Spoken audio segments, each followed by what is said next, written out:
everyone, welcome back to the Tox Lab. I'm Rebecca. And I'm Rob. This week we're going to be taking a look at one of the stranger wellness trends that's going around the internet at the moment.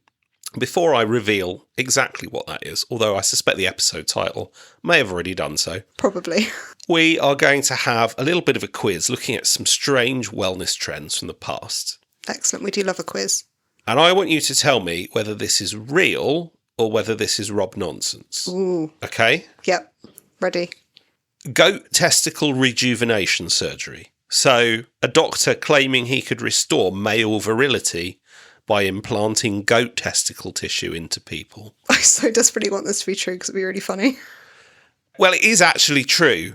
There is some truth in this. There was a doctor who was promoting upgrading oneself with farmyard spare parts.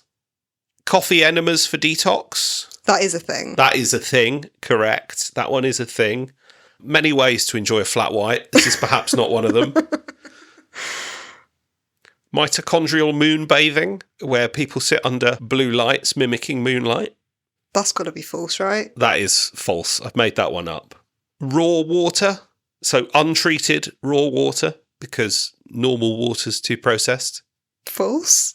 This one's actually real. No, really? And how about people injecting tiny peptides on the belief that it will make them tan or improve their virility? No, this is definitely true. You're right. And that's what we're going to be looking at this week. The grey market world of peptides. Before we dive into today's episode, if you want to stay up to date with our content, you can find us on Instagram at _Tox_Lab. We also have a page on LinkedIn and we're fairly active over there. And for those of you who don't use social media but still want to get in touch with episode suggestions or comments for episodes, you can check out our new website at thetoxlab.co.uk. So firstly, before we dive into any papers, what are peptides? So peptides are really essentially small proteins. They don't quite count as proteins because they're not quite long enough, but they're made of amino acids and they come in various sequences. And biologically, peptides do a lot. They often act as signalling molecules within the body. They're involved in quite a lot of complex hormonal cascades. And peptides people might be more familiar with, and this really is the context for where a lot of this wellness trend has come from, is things like the GLP-1 agonists. These are modified peptides, so they're peptides with a little bit attached that prevents their breakdown. And as many people will be aware, GLP-1 agonists, so things like semaglutide, also known as Ozempic, have seen a large rise in popularity over the last few years. And the grey market peptide trend is really an unregulated cousin of that rise in legitimate peptide medicine. And you don't have to try very, very hard to find on the internet websites claiming to sell you peptides. They're often marketed as not for human consumption, research use only. And then the same website will also be selling these alongside vials of bacteriostatic water and syringes.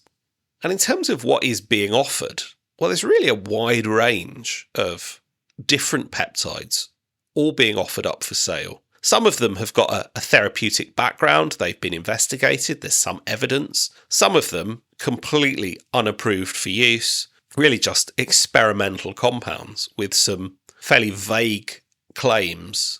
And in terms of some of the effects that some of these peptides are claimed to have, they really come in a few different categories. So there's those related to the GLP-1 agonists, and these are typically touted as being fat burners or muscle builders or glucose regulators.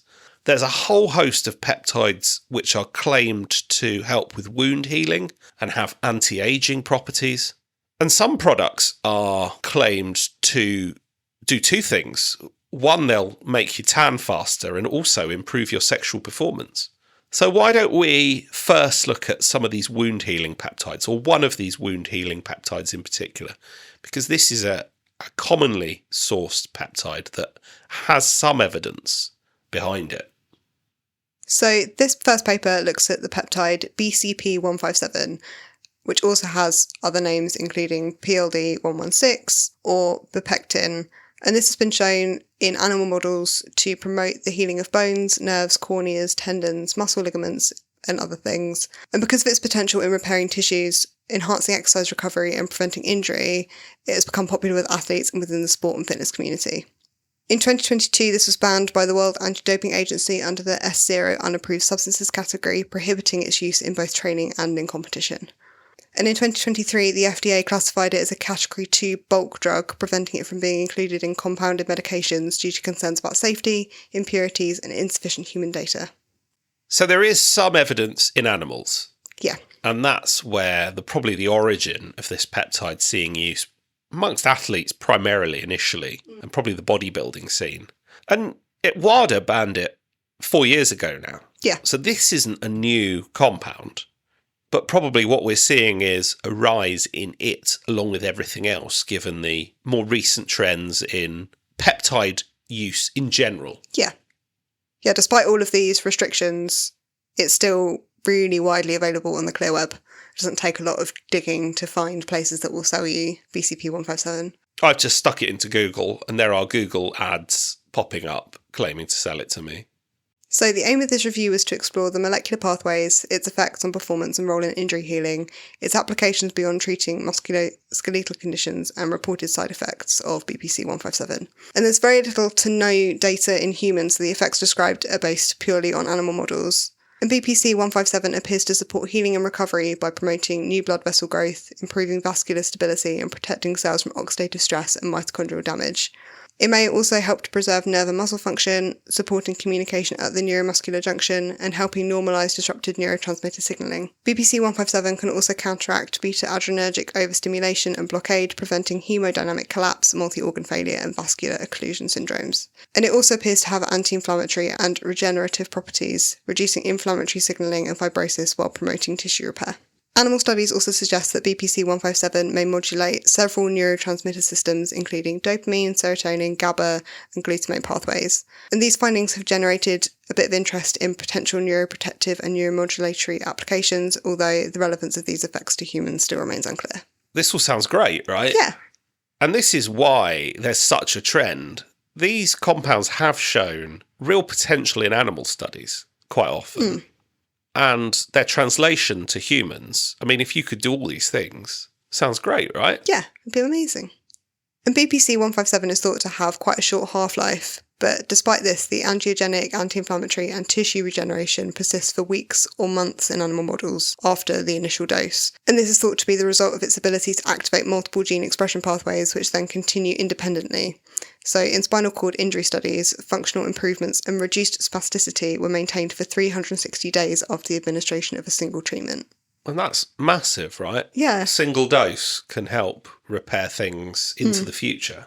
Tissue-specific effects of BPC-157 include accelerated tendon and ligament repair and improved tendon function, enhanced myogenesis, muscle fibre regeneration and functional recovery post-injury, along with promotion of osteogenesis and accelerated bone healing. And when looking at musculoskeletal healing, that kind of occurs in what we know as 3 stages. So you've got the inflammatory phase, which typically lasts 1 to 5 days, the repair and proliferative phase, which lasts from day 5 to 2 weeks, and the remodelling phase, which is obviously a lot longer. And BPC-157 targets all 3 key stages to accelerate the healing, particularly in tissues with limited blood supply. It is thought to improve the recovery process in athletes through accelerated healing and tissue repair, leading to improved performance. And while there are no human studies for this, in rats treated with BPC-157, they demonstrated significantly improved recovery and healed tendons, showed an increased load to tension failure, and significantly higher functionality, suggesting that BPC-157 may improve tissue function and integrity. So going back to our intro, I feel like I may have done peptides a little bit of a disservice when I compared them to implanting goat testicles, for example. Yeah.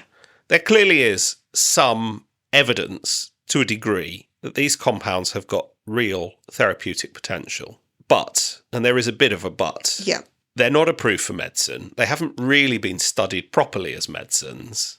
A medicine is only good if it has both positive outcomes and doesn't have lots of negative toxic side effects. What do we know about those? So there have only been 3 published studies looking at BPC-157 in humans that the authors of this review paper could find.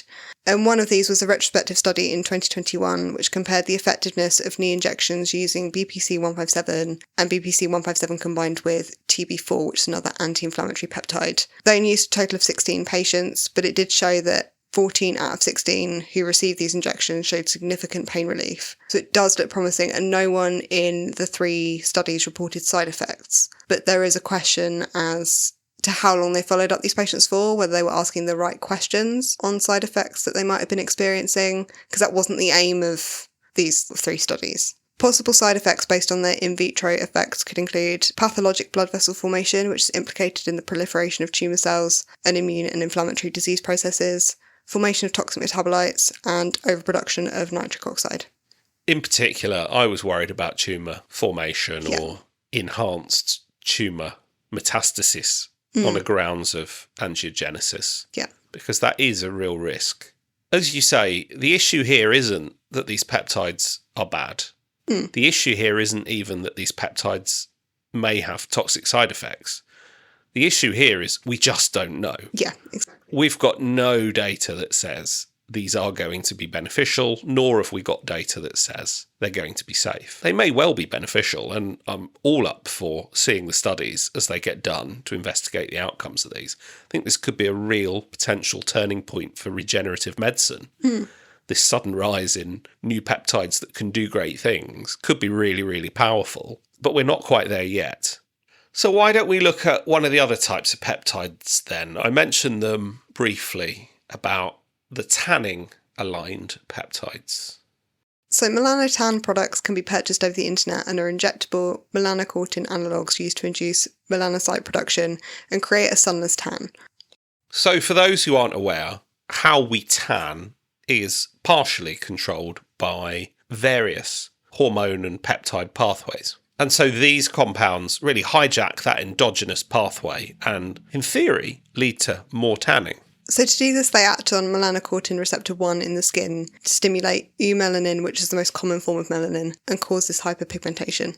They can also act on melanocortin receptors 3 and 4 in the central nervous system, which can lead to spontaneous erection and sexual arousal, and certain formulations have been investigated as potential treatments for sexual dysfunction at certain doses. And what's interesting with the sexual desire and the erection component is, unlike Viagra, which is very much mechanical, will dilate some blood vessels by modulating nitric oxide, this seems to have more of a almost psychological effect. It seems to influence desire at a more brain level. So we've got a case report now of where Melanotan went wrong. A 55-year-old male presented to the emergency department complaining of a painful, sustained penile erection that had been going on for 30 hours.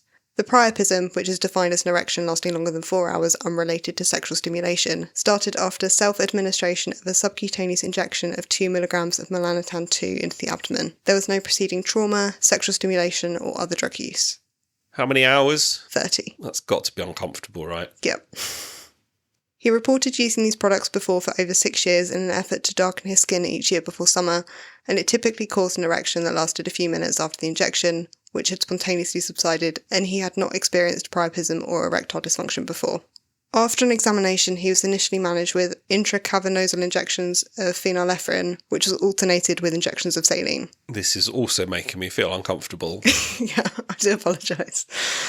So phenylephrine is an alpha-1 adrenergic receptor agonist, which causes blood vessels in the penis to constrict, reducing blood flow, and allows trapped blood to drain. And in this process, they managed to remove 150 cc's of very dark blood.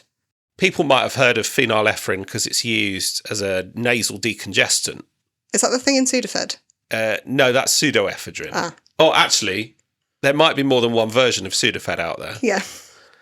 But it is used as a nasal decongestant, and it's the same principle. It causes the blood vessels to constrict.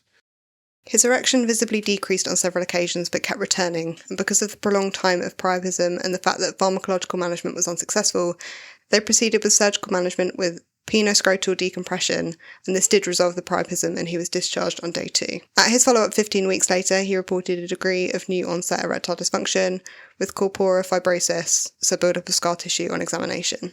And this isn't the only case report out there. There are 2 other case reports of priapism after taking melanotan products. And this takes us on to one of the other sides, potentially, of peptides, and that's this potential off-target effects. Melanotan and other melanotan-like compounds are recognised as having this as a side effect. So the metabolite of melanotan 2, which is bremelanotide, was developed for use as a sexual stimulant without the tanning effects, but clinical trials of this were halted because of concerns over increased blood pressure. And actually, this is crucial as well. This is a thought I've just had. We're saying there's no evidence out there for a lot of these peptides.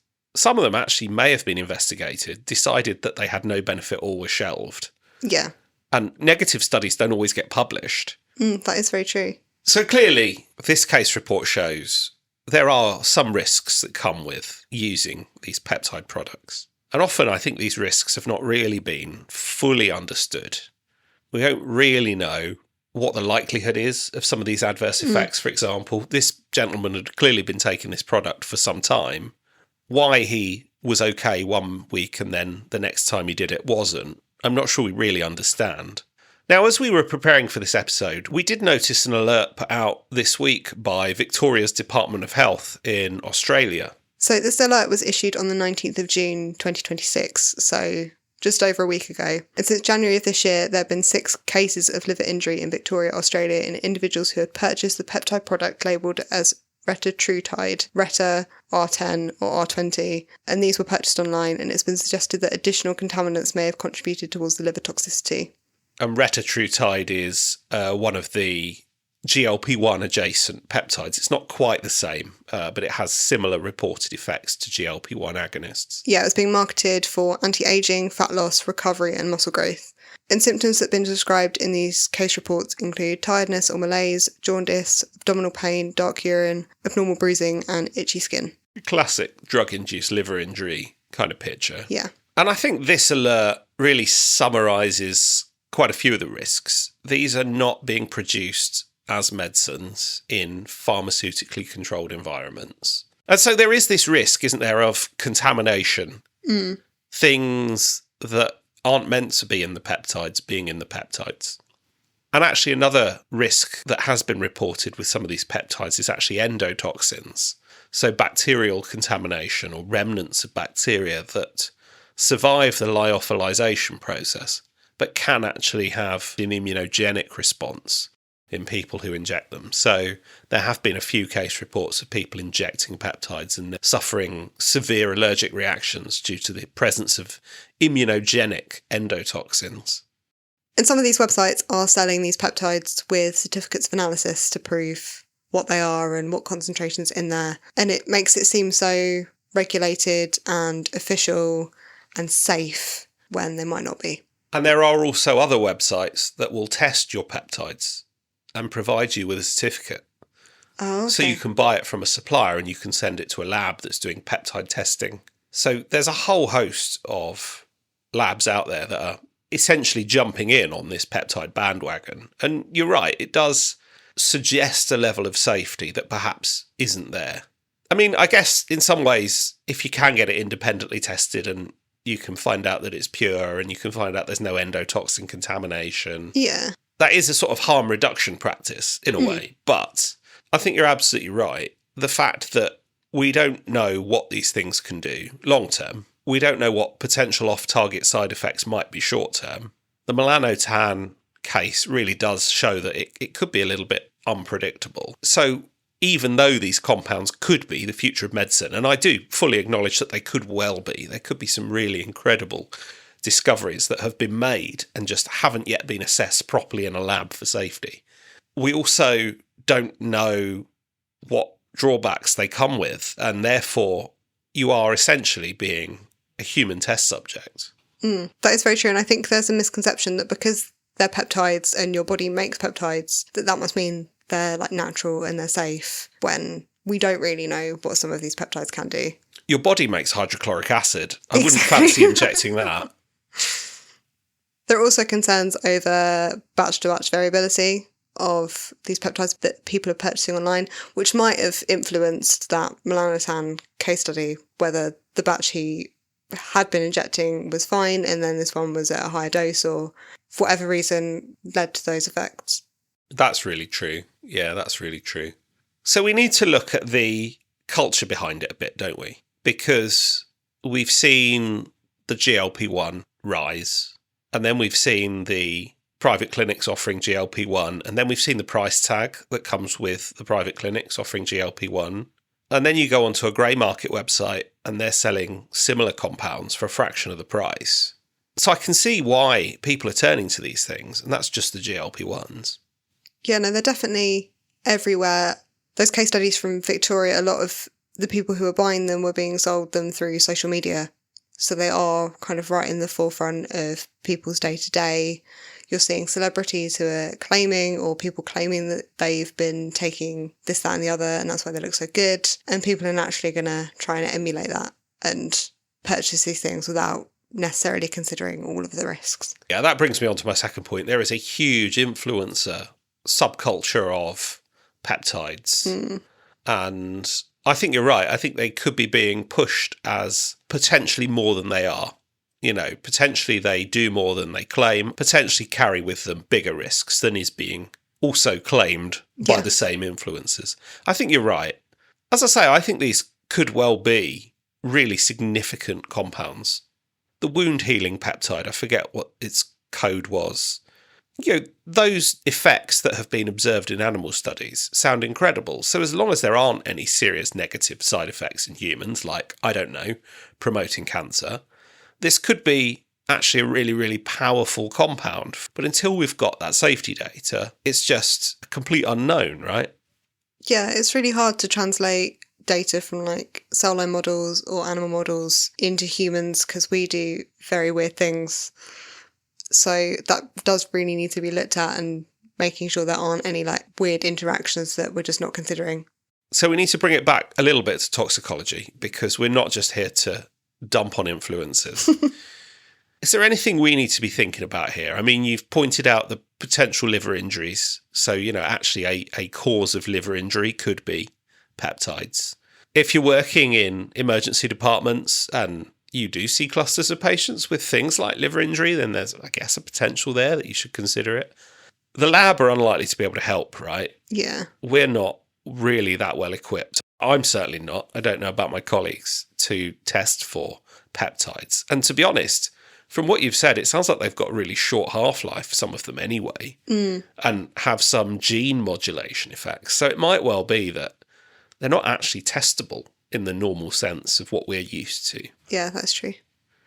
So I think at the moment then, really it's more a case of being aware that this is a thing and knowing that it's going on. The evidence of harm is relatively limited, but also the evidence of benefit is also relatively limited. So we really are moving, I think, into a little bit of the unknown. There could well be some longer term side effects that make themselves known following this rise in the peptide trend.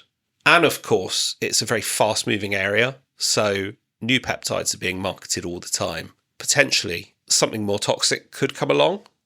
There's always a chance. Well, I hope you've enjoyed listening to us this week as we explore the slightly strange world of peptides and grey market peptides in particular. Do, as always, if you've enjoyed, share with your friends, post on socials. We really appreciate all of that. Hope you all have an amazing week, and we'll see you next time. Bye.